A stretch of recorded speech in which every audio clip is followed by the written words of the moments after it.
There are all these liberals out there all over the world that keep thinking, oh, we need to keep taxing, we need to keep taxing, we need to keep taxing. And they don't stop. Well, the U.S., both Republican and Democrats, have been fighting the Europeans on them wanting to tax certain kinds of things when it comes to these large corporations. This whole tax the rich thing that doesn't actually work because, well, you need to actually cut spending, not keep taxing. But hey, common sense doesn't get into the minds of these folks. Well, state of Maryland has decided that they're wanting to follow Europe. They're wanting to interfere with international business. Mind you, this ain't something that they're allowed to do, but they're trying it. And on top of that, this has got them a whole bunch of lawsuits going on. So by the end of the day, they're probably going to spend far more than they're going to make on this stupid thing. And if they lose this case, they're also going to have to pay back any money that they've got. So it's a whole bunch of silliness, and it's a whole bunch of unconstitutionality on the national front. The U.S. Constitution, not their state constitution, but the national constitution.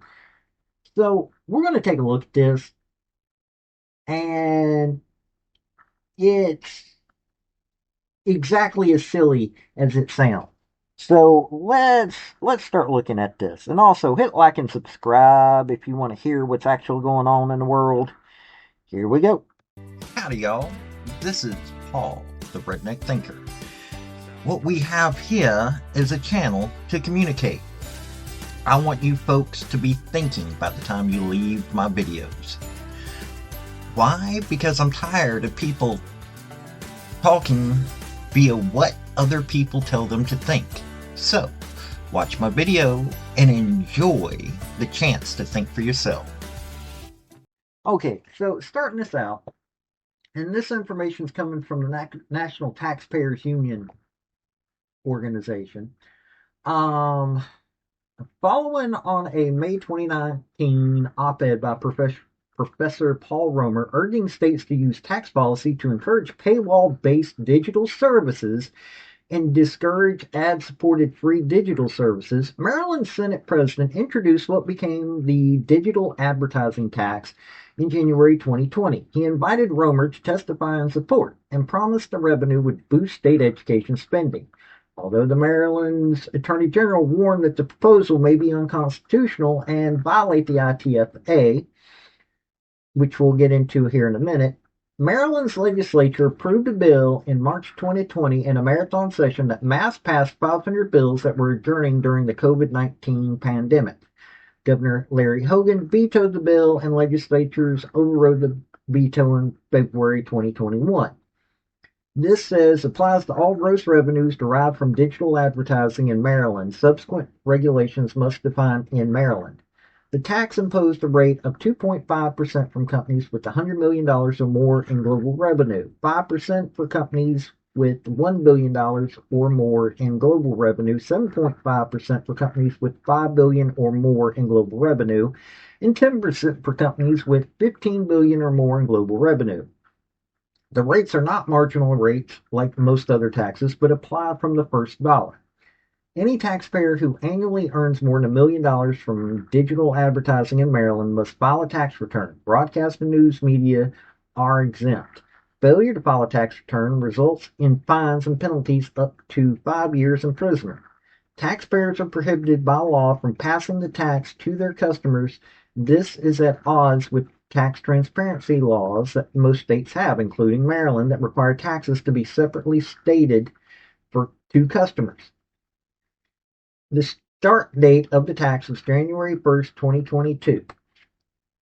Now, the main thing that they're fighting right now is the fact that one of the primary things that they're fighting, that whole thing of taxpayers are prohibited by law from passing the tax onto their customers. Well, that makes no sense, and it shows the lack of knowledge of business. Any money is going to cause taxpayers to have to, or the taxpayers to have to charge a little bit more so that they can afford to pay tax and still be able to do anything. Now, mind you, yes, I understand these are large corporations that are global, but that's violating First Amendment rights. That's what one of the lawsuits is. Mind you, there are multiple. So let's get into exactly what these multiple lawsuits are saying. Okay, so first thing that it violates, one of the first lawsuits that are challenging this violates the Internet Tax Freedom Act for taxing digital advertising but not non-digital advertising, signed into law by President Barack Obama in 2016. So see, this they're going against one of their hopes and saviors. ITFA bans state taxes that discriminate against interstate commerce. The law defines a discriminatory tax as any levy imposed on internet-based goods and services that are not imposed on non-digital equivalents. The Maryland tax does exactly that, being imposed on digital advertising but not non-digital advertising.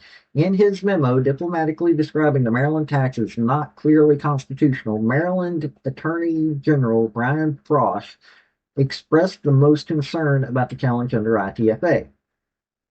Next, impermissibly burdens interstate commerce in violation of the U.S. Constitution's Commerce Clause for being structured to tax out-of-state companies discriminatorily. Under Supreme Court precedent, states cannot impose taxes that burden interstate commerce by taxing or otherwise penalizing out-of-state activity while leaving identical in-state activity untaxed or unpenalized. Maryland is seeking to do this, importing tax revenues while exporting tax burdens by designing its tax to apply only to digital advertising service companies with large global revenues and thereby excluding in-state competitors. Next, violates the U.S. Commerce Clause by harming diplomatic negotiations on global digital taxes.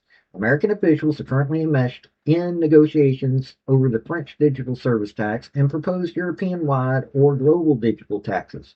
Maryland enacting a similar tax while our diplomats are resisting foreign attempts to oppose them is counterproductive. In 1979, the U.S. Supreme Court held that state taxes that prevent the United States from speaking with one voice when regulating commercial relations with foreign governments violates the Foreign Commerce Clause.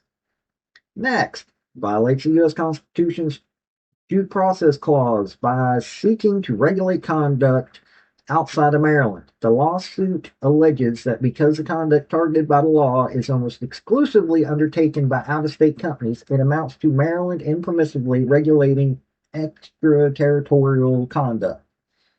Lastly, violates First Amendment. The tax is explicitly on one type of speech, with evidence that legislatures openly intended to punish or signal their disapproval of companies that use targeted advertising. In Grosjean versus American Press Company and Minneapolis Star Tribune Company versus Commissioner of the U.S. Supreme Court, or versus Commissioner, the U.S. Supreme Court considered the impact of taxes on the news media, ruling that industry-specific taxes violate the First Amendment speech's protections. The prohibition on separately stating the tax on receipts also restricts what taxpayers may say. So see, the taxpayers of Maryland are having to pay for all these lawsuits that their state's gotten into because these idiot politicians seem to think that they can violate all of these laws and parts of the Constitution. You tell me, if you're in Maryland, how much common sense does it do? At the end of the day, all of this does is make sure that the state's going to be in court for a long time. It's already been proven that this violates the First Amendment. ITFA rulings are similarly going badly for them. Not to mention due process, Commerce Clause, all of this. So you tell me, what kind of common sense was this liberal state doing when it violated all these parts of the Constitution and all these laws? But hey, the liberals are constantly claiming, oh, we're all about law and we're all no. You're all about trying to tax people to the point that we have a communist state in this country. People need to realize what is going on in their states and need to stop voting in these folks that have no understanding about the real world. All of this could have been avoided if they listened to their attorney general. But instead, they think, oh, all we have to do is pass a law and it's already legal. No, it isn't. But hey, tell me what you think. Heck, if you're in Maryland, you might want to work on getting your member of Congress or state legislature to actually fix their stupidity. This has been Paul, the Redneck Thinker. Y'all have a good day now. Bye. So, folks, that's the story that I wanted to bring you on this video. And I just wanted to say thank you again for coming by. Well, hit like, subscribe, comment, all that fun stuff if you don't mind. Help me out. So, y'all have a good day now.